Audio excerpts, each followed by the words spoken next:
Hello again, everyone, and welcome back to Reddit Aliens. I'm John, and as always, thank you so much for being here. A good topic for you today? Let's do it.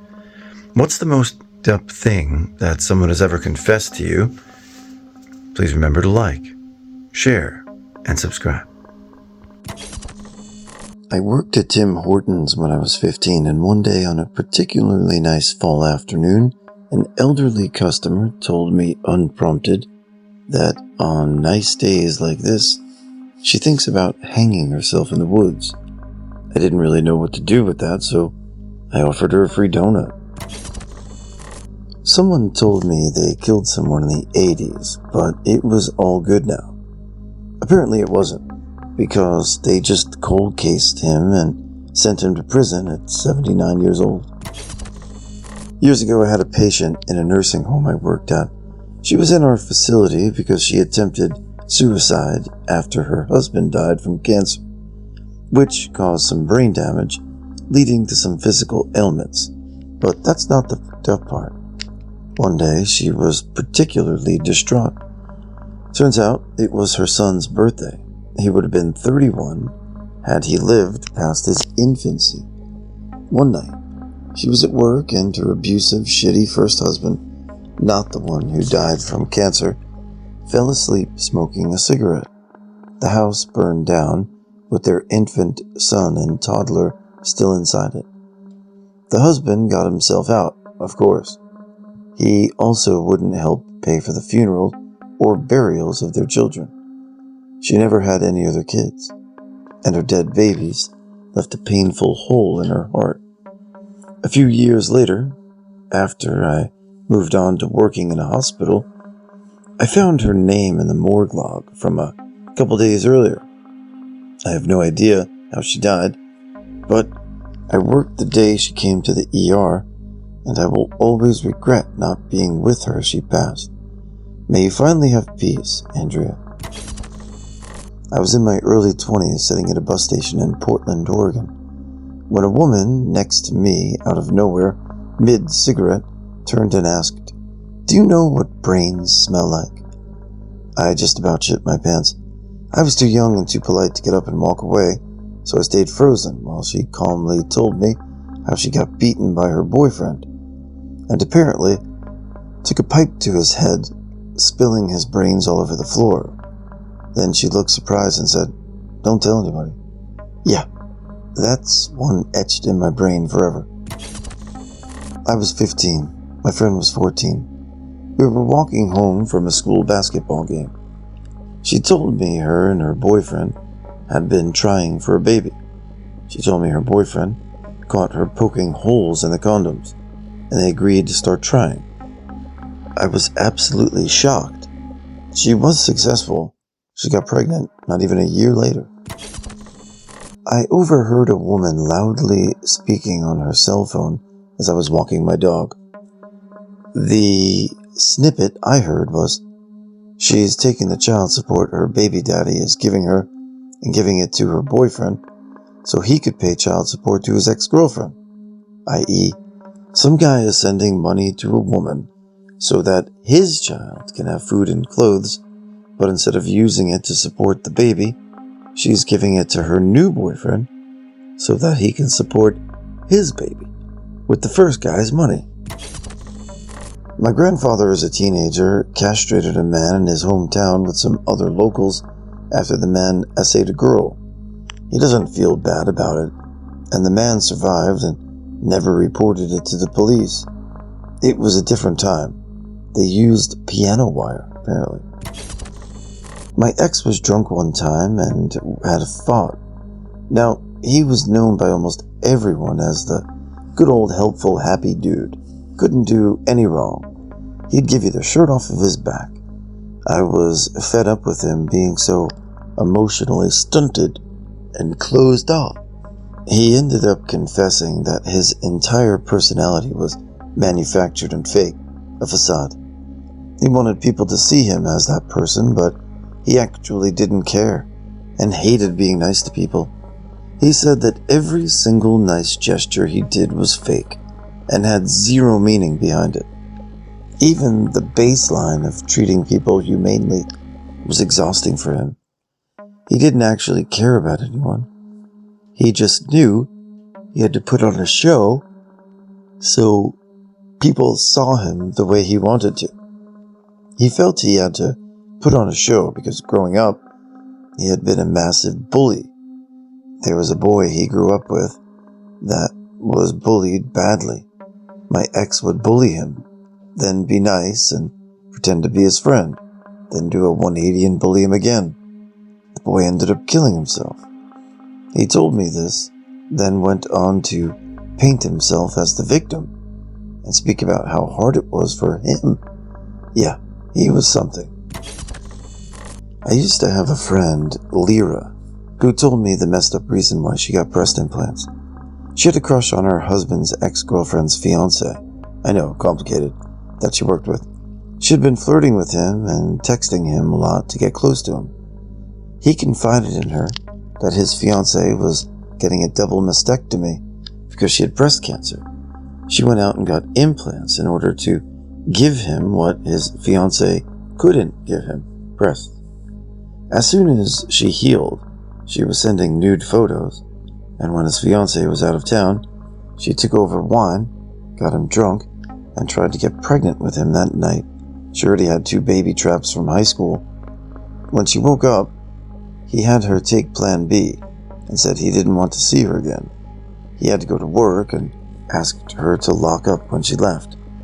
She then dug the Plan B out of the trash, placed it on the counter because it was the Christian thing to do to let her know what her fiancé had been doing. Her fiancé found the Plan B on the counter and broke up with him. She called Lyra's husband and he decided to stay because he loved Lyra's kids and told her they were the only reason he was staying because she couldn't provide a stable life for them without him.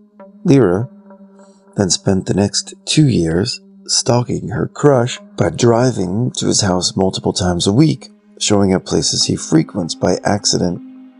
Lyra's husband keeps all their accounts separate, won't put her name on the deed to the house, etc. He also required her to show paper proof that she had an IUD inserted. I'm pretty sure he plans to divorce her in a few years when the youngest turns 18. He let himself into his ex's house. He knew she never locked it, went through all of her stuff, pleasured himself on her bed, and remade the sheets so it looked like it was untouched because she was dating someone else. There was quite a lot of stuff, but that was the absolute worst. He still doesn't understand why I stopped hanging out or talking to him. Met a girl on Tinder in Dubai. She arrived in a brand new Prado. Was kinda surprised, given she was working as a flight attendant for Emirates. Long story short, turned out she was participating in one of those freak shows, but on her own terms. Basically once or twice a month, her and other girls would be driven to one of the places in the desert with tents built in the way that some of them had glass floors. They couldn't see who was sitting below the glass down there, so according to her, they'd have to slowly dance, undressing, and eventually squat down and, defecate on the floor.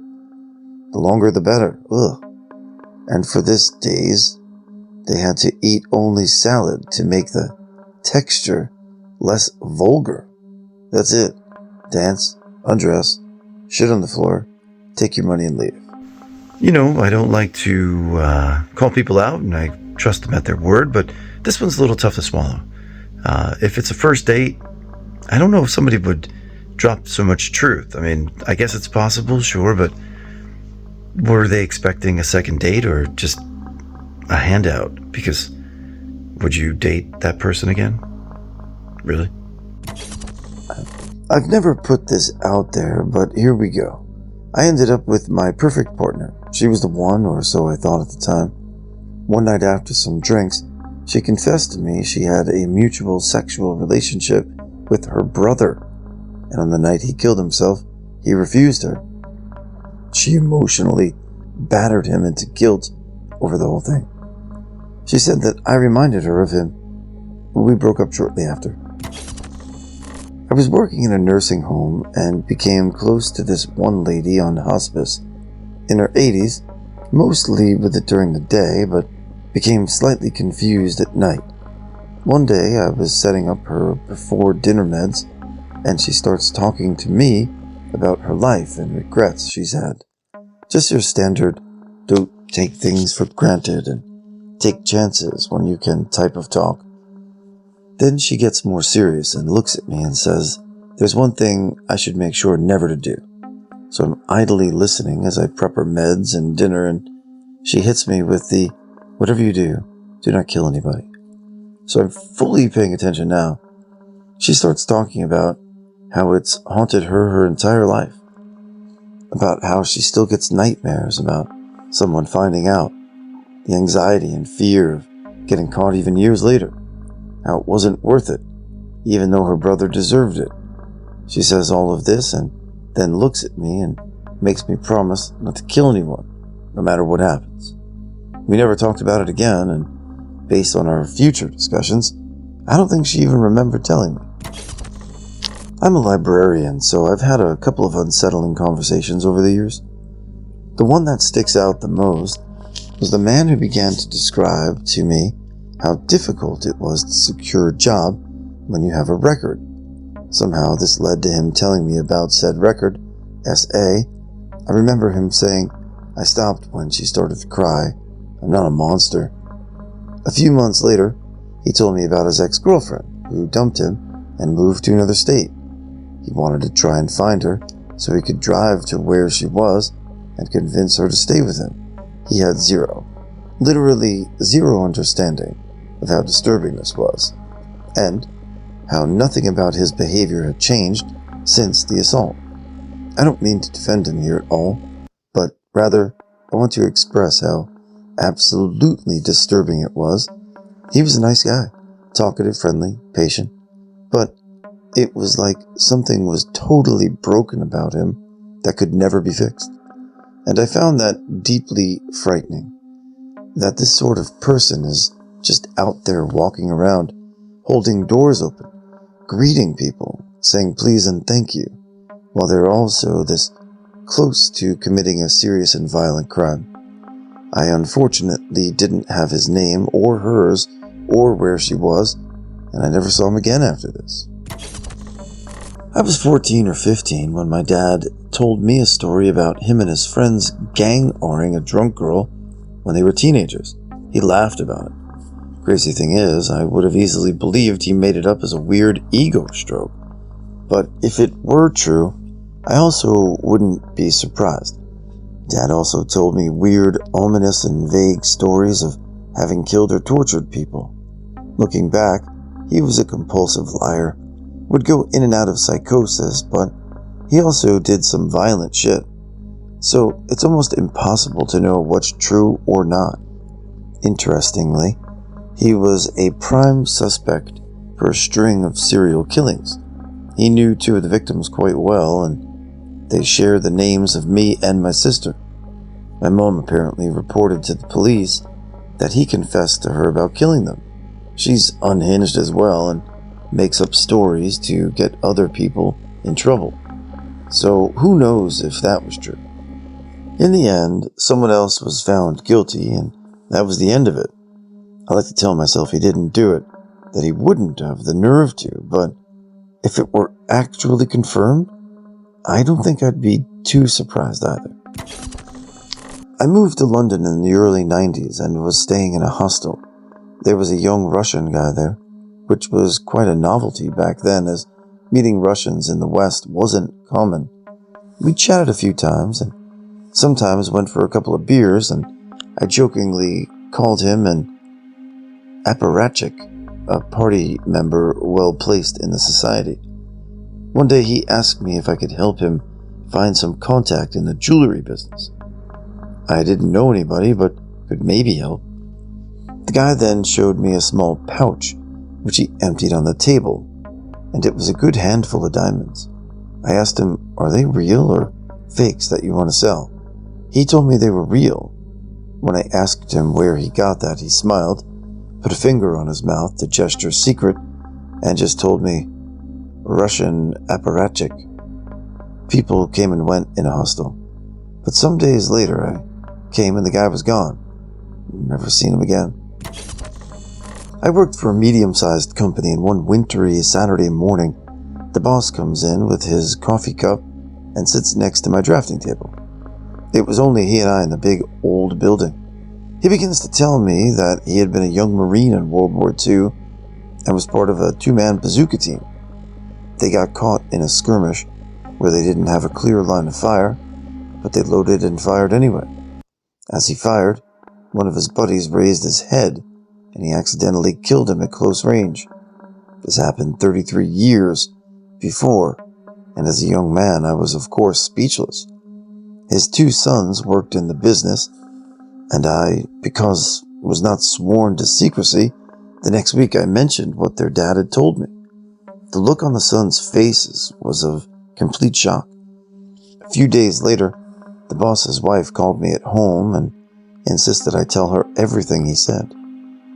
His family had no idea that this happened.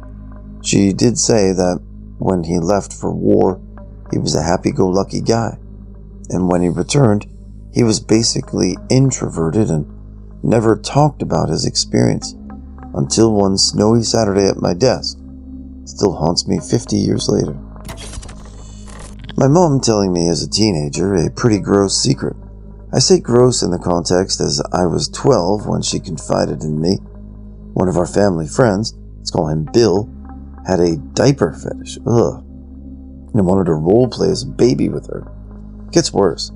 Mom didn't know how to purchase nappies for adults online, and because I always helped her with computer stuff, she asked me to help Bill.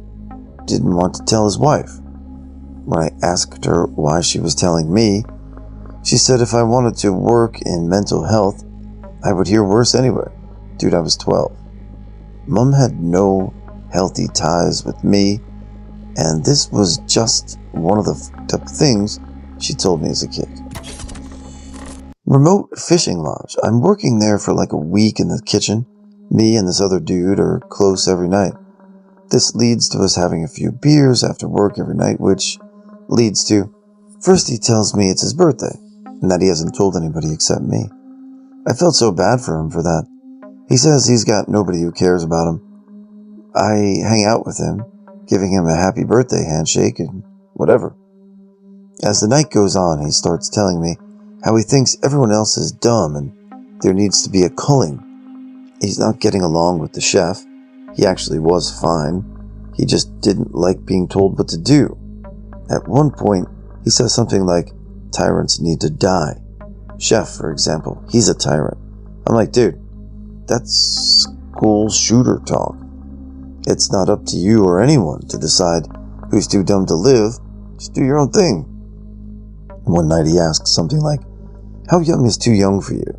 Referring to sex and dating. I'm like, well, 18 is legal age, but I'm personally not into anyone too much younger than me, regardless. He goes into his perspectives on how women are impregnable at 12 or 13. So for him, that's okay for sex. And the younger, the better. I'm like, dude, you're lucky I'm not a judgmental person. Because 99% of people would probably punch you in the face for talking like that. Don't ever say that to anybody again. Another night, he starts talking again about killing people. I keep trying to talk sense into him patiently. As we're parting ways for the night, he goes, there will be blood, mark my words. Now, I don't know if he meant it in a vague, general, metaphorical way, but I couldn't tolerate it anymore. I spoke with the chef, who brought in 2 HR people, to whom I repeated the above story. Next morning, the RCMP arrived in a float plane, like I said, remote location, and took the kid away. Wish him well. Years ago, when I was working as a server, my coworker's boyfriend died in what was ruled a self-inflicted gunshot wound. She was there and witnessed it happening. Her and I were particularly close. About a week after his death, she pulled me aside after work and strongly insinuated that she had pulled the trigger. She then proceeded to show me the blood that was still under her fingernails. I didn't feel there was much I could do about the situation, I had never considered that she could be dangerous like that. She stopped showing up to work shortly thereafter and was fired. Big relief. I still think about him a lot. He came in for dinner almost every night she was on shift. Always sat at the same table in her section. She also admitted to me that she had cheated on him extensively and throughout their relationship. I was at a friend's house and a woman came over. He had a bit of a way about him and asked her what was the worst thing she ever did. She then proceeded to tell us the story of how she had a teacher who was close to some of the girls in her school, and it made some of the parents uncomfortable. He had never made her uncomfortable or made any inappropriate statements or moves toward her, and she'd never seen anything of the sort. She got called into the principal's office, and there was a bunch of people from the school board there, and they asked her about any interactions she'd had with the teacher.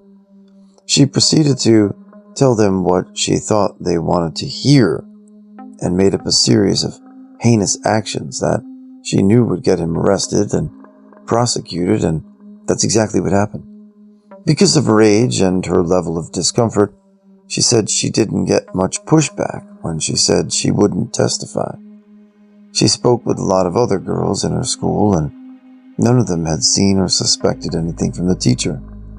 The teacher, fearing for his freedom, was convinced by the state that they had a rock-solid case against him, which she understood to be untrue, and his attorney convinced him to take a plea.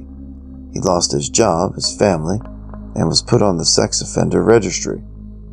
She did say that it kept her up at night some nights, and she was pretty sure she was going to go to hell for it. We changed the subject after that and went back to playing Madden, and then she left pretty upset. She went on to become a prosecutor. Horrible. I met a woman who told me that as a child she was abused and her disassociation created a split personality, and said that she doesn't remember much of her childhood. She said that one time she was driving on her highway and her ex was in the car yelling at her. She claims that she was so stressed out she reverted back to her child personality, but since she was a child, she didn't know how to drive and crashed into the sidewall. The saddest part about all this was that she said, "I'm thankful I have good friends who I can open myself up to, even though I'd only met her earlier that day." I was sitting with my dad a few days before he passed away from cancer, and his whole life he struggled with bipolar, so he said before, "I'm sorry, I didn't mean that," etc. for years.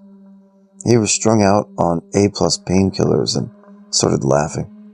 Myself and himself always smoked weed. He was never really in parent mode, so I assumed he'd lit up before I got there. I asked why he was laughing so much. He just dropped an atom bomb of bullshit on me. "I don't regret cheating on your mom at all. She never did right by me. I earned the money and she wouldn't even details that are vile and specific." That's not the exact words, but it was fucking rude. I was just shocked and walked out of the room. I came back the next day. Let's be real, he was dying, but I only came to see if he was dead. Day 3, he finally died, surrounded by family that loved him for some reason. I didn't go to the funeral. I found out that through dying and digging, both parents were basically cheating the entire marriage. I don't even know what to think about it years later. My family's a bunch of sluts and with the mentality of teenagers. I'm glad they didn't invite me to shit.